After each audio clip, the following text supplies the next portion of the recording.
Durgapur, West Bengal. I am going to present a challenging case, a case of IVUS guided ultra low contrast PTCA to L6 total occlusion in a case of infolemi with renal dysfunction and cardiogenic shock. So my patient was a 66 years old male patient, was having chest pain for approximately 2 days. Patient presented to the hospital with cardiogenic shock with blood pressure of 80/40 with ongoing chest pain. ECG was showing evolved infolemi. A quick echo was done showing infraval hypokinesia with ejection fraction of 40%. Unfortunately, the patient was having serum creatinine of 2.12 mg per dl with an eGFR of 38.5, and the patient was taken for angiography with an intention for primary angioplasty despite the risk of CIN because the patient had ongoing chest pain. So this was the angiographic picture of the left side, which is showing LCX had a proximal thrombotic total occlusion. LED was having minor plaque and RCA was absolutely normal. There was no distal retrograde also for showing that it was an acute occlusion angiographically as well. So challenges in my case were infolemi with an ongoing chest pain, patient already was in cardiogenic shock, patient was having AKI with a serum creatinine of 2.12, patient had a proximal L6 thrombotic total occlusion, and patient was an elderly male. So we had IVUS in our cath lab, so the basic idea was we thought that we will use that imaging guidance so that we can reduce the amount of dye as less as possible. So the lesion was crossed using Sion blue wire with a balloon assisted technique using 1.5 into 8 mm SC balloon, and just after passing the wire we did a little bit of gave a little bit of nicorandil, and with that we saw some distal flow is coming and we are very sure that our wire is in true lumen. Before going for IVUS run, we did a pre-dilatation using 2 into 10 mm SC balloon at 8 atmospheric pressure because the distal flow was not good before the pre-dilatation and the patient was having severe chest pain. So that's why we did the pre-dilatation fast. So after pre-dilatation, we have done a pre-stenting IVUS run, and it was done to determine mainly the proximal and distal vessel diameter, landing zone and plaque morphology, which revealed predominantly fatty soft plaque, and also to know the exact length of the lesion.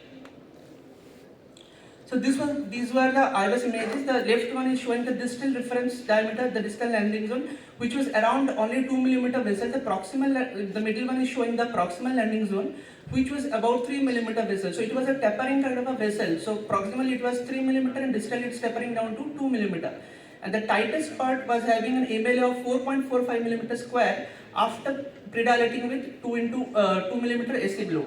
And it was having a plaque burden of 45%, but that is after predilatation. And we have got a lesion width of 22.9, that means roughly 23 mm. So what we did is, we used a 2.5 into 24 mm everolimus eluting stent because the proximal diameter was 3 and distal was 2, and the lesion length according to the IVUS was 24. So we have deployed that stent. It was a synergy 2.5 into 24 mm at 11 atmospheric pressure.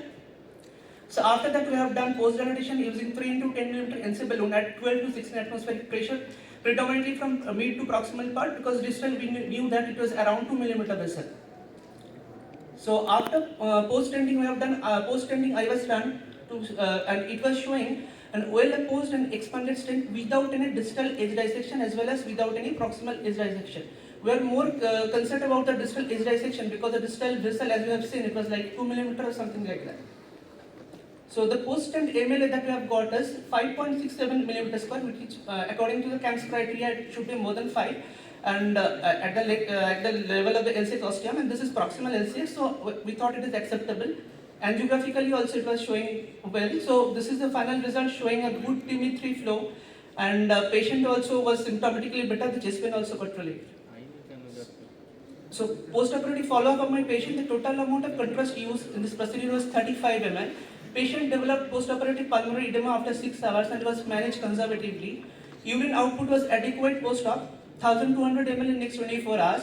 Serum creatinine was 2.1 at 24 hours, 2.7 at 48 hours, and 1.7 before discharge.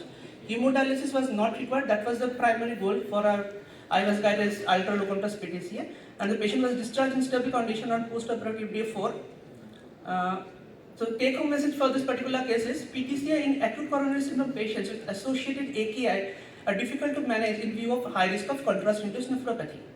Total occlusions further complicate the issue with ambiguous lesion length and ambiguous distal landing zone.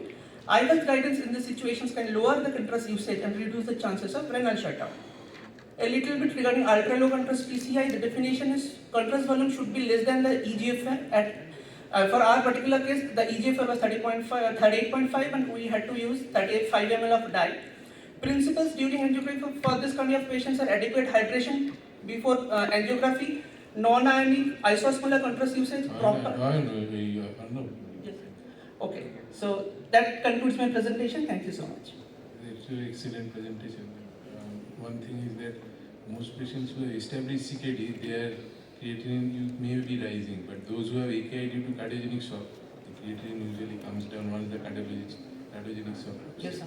That is one.